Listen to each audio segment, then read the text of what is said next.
Guys, we're back out here at the high tunnel. We are in the process of getting ready to put our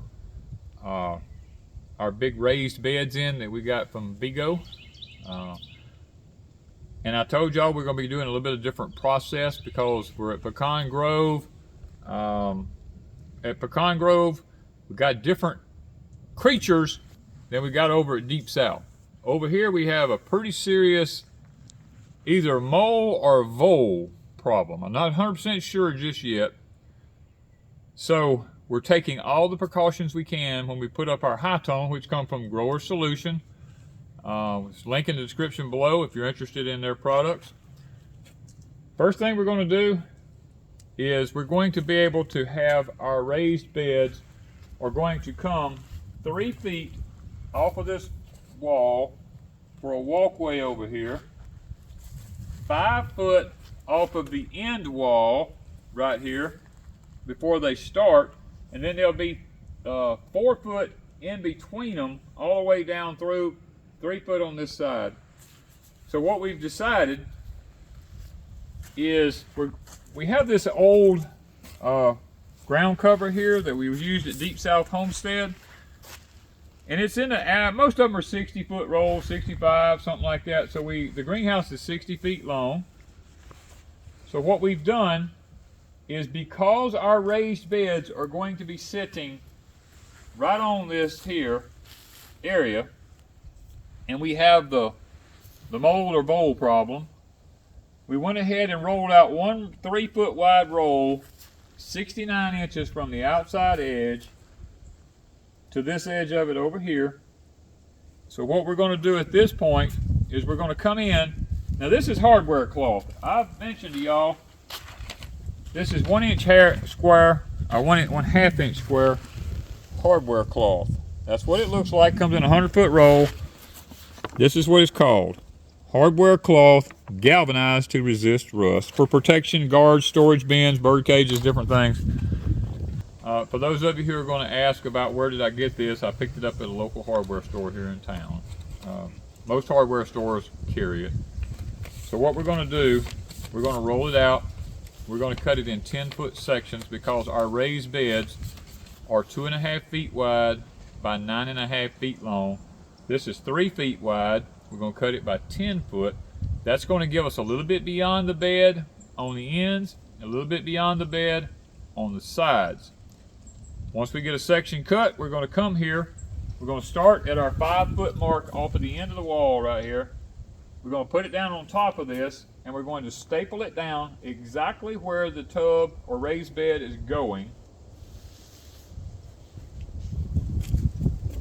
We don't want it to come in contact with the soil down here on the ground, and we don't want it to come in contact with the soil in our raised bed, because the more contact and soil it has, the quicker it will deteriorate. So what we're going to do is we'll have 4 of these down through this side here, spaced exactly where our raised beds are.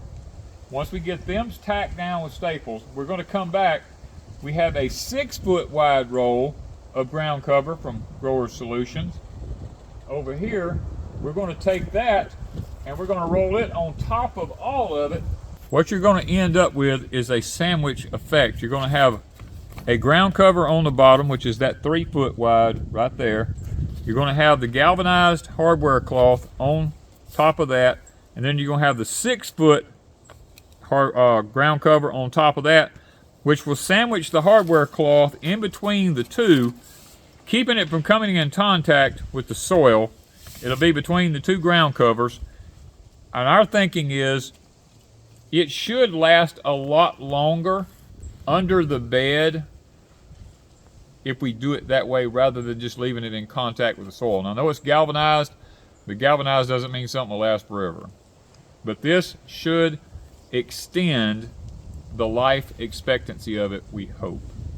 I know a lot of y'all are going to ask this question: why are you putting the raised beds in here now? You don't even have the high tunnel finished. Well, Wanda and I both got sick this winter.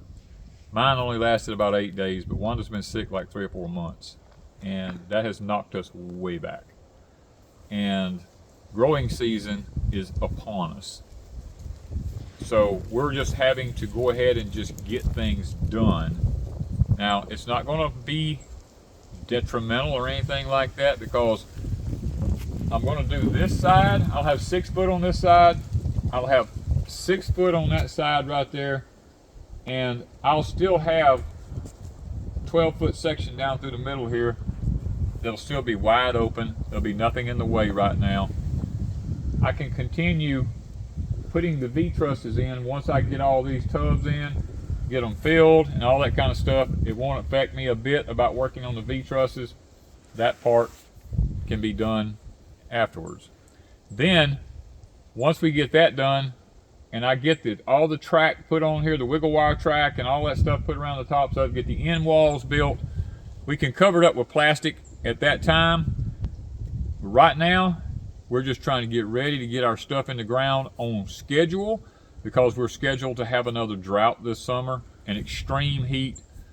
And from last year we learned, if you don't get it in time, you're not going to get it at all. So we're busting our tails while we got a little health right now to get as much done as quickly as we can get it done in the Deep South right here. Everything doesn't have to be done in order. That's one thing I hate about inspections and all this kind of stuff, is because everything has to follow a schedule. Sometimes in life, you can't follow the schedules. You just have to follow the schedule of the food is the most important thing right now. Let's just get this thing where we can get some food in it.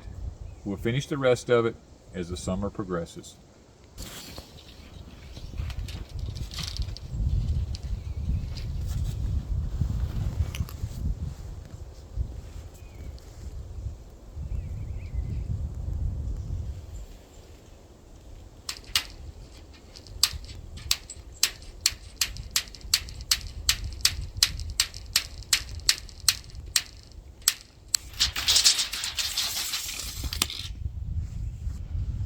Guys, all I'm using to cut this with is center cut sheet metal shears, the yellow handles. It's really easy to cut. You can use any kind of shears, it doesn't matter. These are what was available when I reached and grabbed.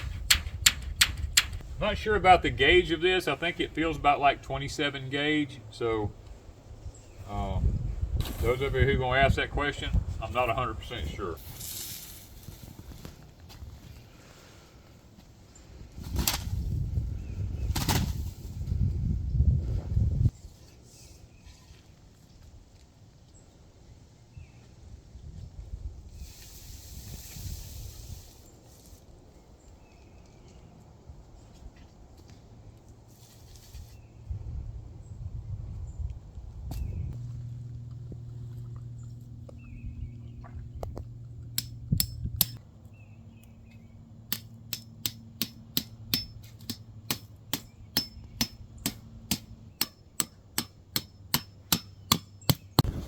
Okay guys, we got a beautiful sunny, breezy, windy day out here. It's nice and warm. We've been able to get a little bit done here, so I want to show you a little bit about what we got done. We came 5 foot off of our string back here. We put our first 10-foot piece of hardware cloth down. We have a 4-foot space. We have another 10-foot one, a 4-foot space, another 10-foot one, a 4-foot space, and another 10-foot one. And we'll have to get the torch to cut the end off down yonder, but we made it to the end with that one roll.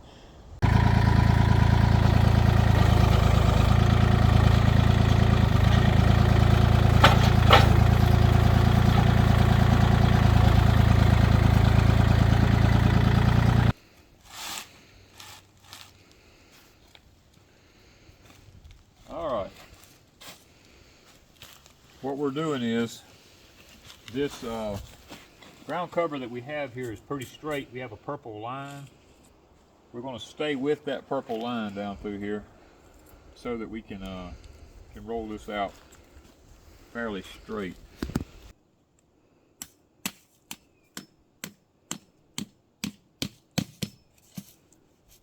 Brand new roll. Brand new roll. Look how dirty a brand new roll looks. Yeah, it's been sitting outside for a couple of years. Well, not necessarily outside, but it's been sitting out.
All right. Now, when you're trying to figure out about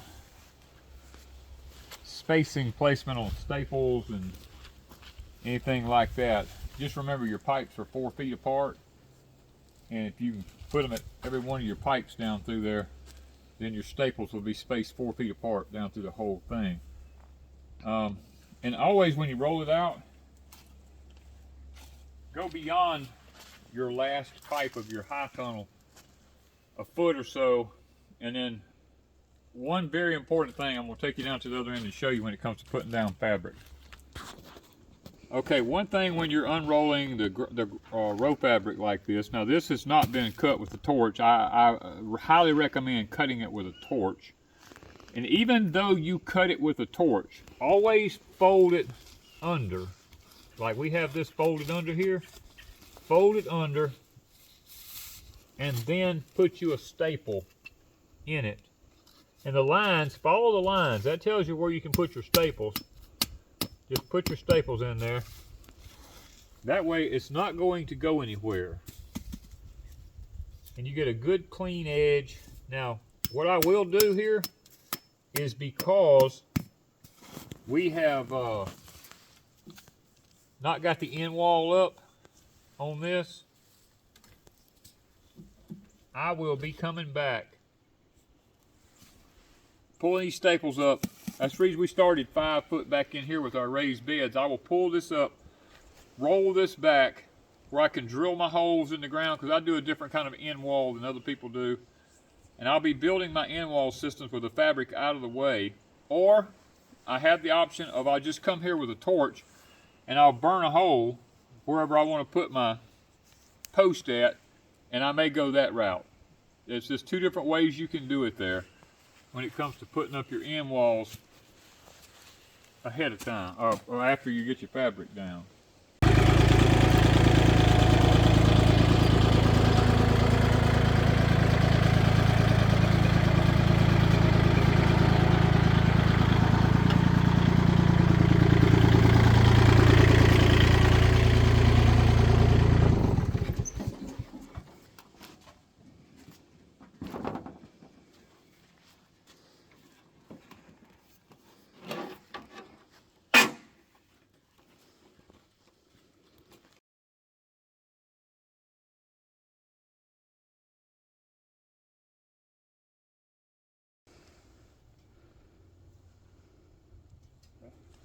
That was right on the money there. From the wall. From the wall.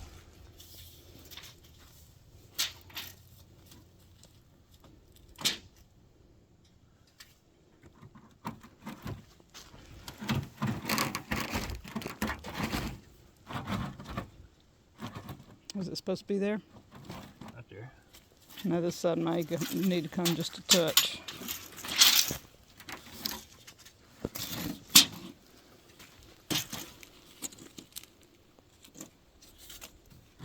Right there. Okay, so the first one's in place. It's pretty much on that yellow line. Okay, so we'll use the yellow line then. Go over this way just a touch with this end. Right there. Make sure. All right. We're on the wire. Fill of it in the front. We're on the wire. I nailed it down so tight there, just right there. We're on the wire. Okay, really good. Okay. Okay, now this has got to be 4 foot in between them, so we got to go, gosh, we got to go way down. Not too much down. You're on the wire now, but we got to go backwards. Your side's got to go back. Well, right there.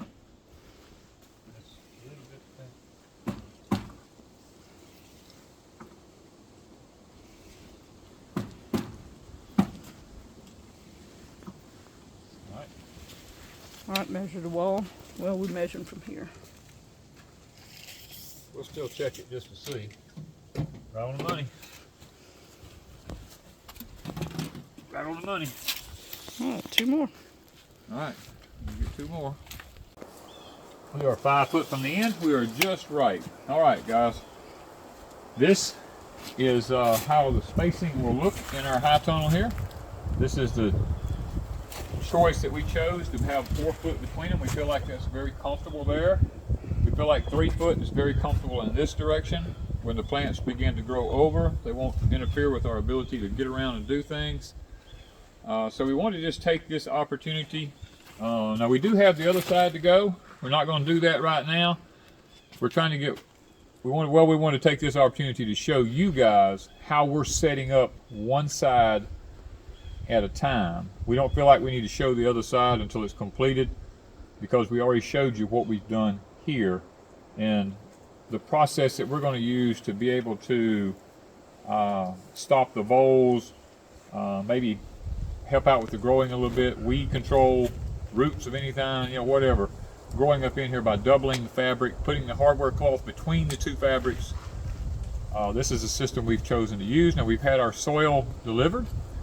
We will have a video coming on, so stay with us on amending it, what we're going to do to amend it and put our nutrients and all in it before we fill the tubs, and when we begin to fill the tubs, what we add to it to be able to have it ready to plant in. So thank you, Vigo Garden, once again for working with us on these raised beds. Guys, there'll be a link in the description down below if you're interested in them. And a lot of people's going to say, gosh, they're just so expensive. Well, let me say something about that before I go any further. I've been doing this for many, many, many years. These are supposed to be good for up to 20 years. If I went back over the last 20 years of all the raised beds I've built out of lumber, all the time I have spent building them, having to rebuild them, redo the soil, redo this, redo that, guys, I spent way more than the couple $100 that these were. To me, if I have a normal life left, 20 years will be my gardening life. So these should last me the rest of my life. So I feel like in my lifetime, this is the best option at this point in mine and Wanda's life, so we don't have to keep rebuilding raised beds in our high tunnels and all. So thank you, Vigo Garden, once again for working with us. And guys, this is the 10-in-1. Remember, you don't have to put them in this shape. You can put them in, there's 10 different shapes you can put them in. So find out what works best for you and do it so that it works for your benefit. Don't do it just because I'm doing it the way I'm doing it. Do it what works best for you. And guys, all I can say is please continue to watch us here at Pecan Grove so that you can see what we're doing, how we're doing it, and we can all learn together. Thank you guys from Pecan Grove.